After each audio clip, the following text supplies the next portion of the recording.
Week 3, day 6.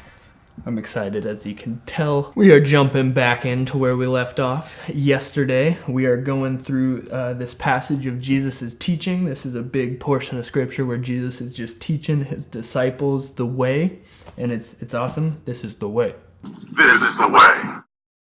This is the way. And it's awesome to just study this and delve into the words of Jesus himself. So let my words stop. Let's get into his words here. Verse 27, we're reading 27 to 36, and this is a great passage. It's a challenge, really. It's a challenge. I think one of the hardest things about being a Christian is right here. Verse 27, but to you who are listening, I say, love your enemies, do good to those who hate you. Love your enemies, do good to those who hate you. So as we can see, we're jumping in right now. Here's the challenge. To love enemies, do good. Treat well the people who treat you not well. Treat good the people who treat you bad. That is crazy. Why would we ever do that? We'll get our answer to that actually very soon here, but let's just keep plowing through, because these are what Jesus is asking of his followers. This is, if you're a follower of Christ, this is your call. This is what you're called to be, a person who loves people who hate them. That is a crazy thing this day and age, but that's what Jesus' call is. Bless those who curse you. Pray for those who mistreat you. Bless those who curse you. Pray for those who mistreat you. If someone slaps you on the cheek, turn to them the other also. If someone takes your coat, do not withhold your shirt from them.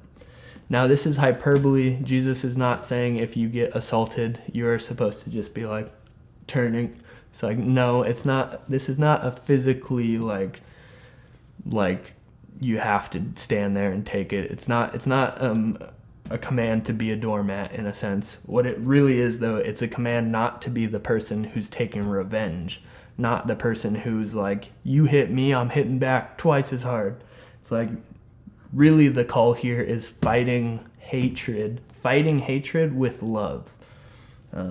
Instead of fighting fire with fire, that makes more fire. We fight fire with water. You're dousing it with love. That's kind of the call here. That's what we're seeing. Give to everyone who asks of you, and if anyone takes what belongs to you, do not demand it back. Give to everyone who asks of you, and if anyone takes what belongs from you, do not take it back. That's a tough one. Do to others as you would have them do to you. Golden rule. If you love those who love you, what credit is that to you? Even sinners love those who love them. So right now we're getting into what should separate a Christian from a non-Christian, just in the point of view of like what you can see.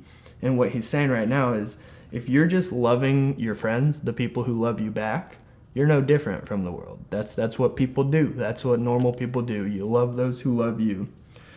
Even sinners love those who love them. And if you do good to those who are good to you, what credit is that to you? Even sinners do that. Basic. And if you lend to those from who you expect repayment, what credit is that to you? Even sinners lend to sinners, expecting to be repaid in full. But this is what you are to do. This is what Christians, this is the mindset, this is the heart of Christians. This should be. But love your enemies, do good to them, and lend to them without expecting to get anything back. So it's not, your mindset behind this isn't, I gotta get even, I gotta make sure I get my pay, I gotta make sure I look out for myself. Really, he's saying, look out for others, be others interested. Don't have this just selfish pride about you that it's like consuming. But love your enemies, do good to them, and lend to them without expecting to get anything back. Then your reward will be great, and you will be children of the Most High. And here's our why. Here's why we're doing all this. We find it right here in verse 35. Because he is kind to the ungrateful and wicked. Be merciful just as your Father is merciful. So let's read that again, because this is our why. This is why we are called to do this. It says, then your reward will be great, and you will be children of the Most High. You will act as children of the Most High, because he is kind to the ungrateful and wicked. We are called to love our enemies and pray for those who mistreat us, bless those who curse us. We are called to do that because that's the God we serve. That's his heart. That's what he does.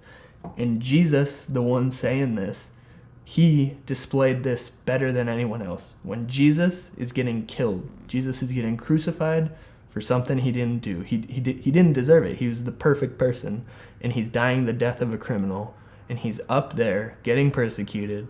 And what does he say? He says, Father, forgive them, for they don't know what they're doing. Jesus displayed this better than anyone ever could, and that's why if you're calling yourself a Christian, a follower of him, this is our call. This is what we're called to do, and it's a hard call. It's one of the hardest, but that's what we are called to.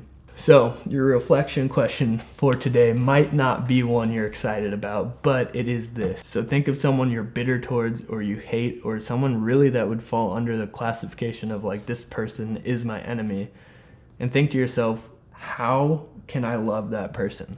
How am I called to love that person? Because that's what Jesus has asked here, is that I love the people that really in my mind are unlovable. How can I actually step into an action of loving that person in this next week or so?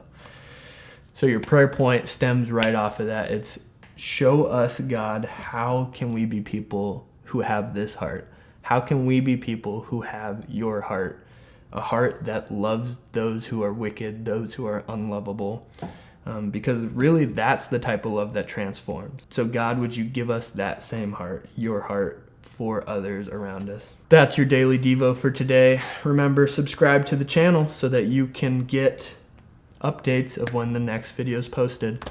So stay tuned for tomorrow. We're getting more of Jesus's direct words tomorrow, so be sure to jump in, and I'm excited.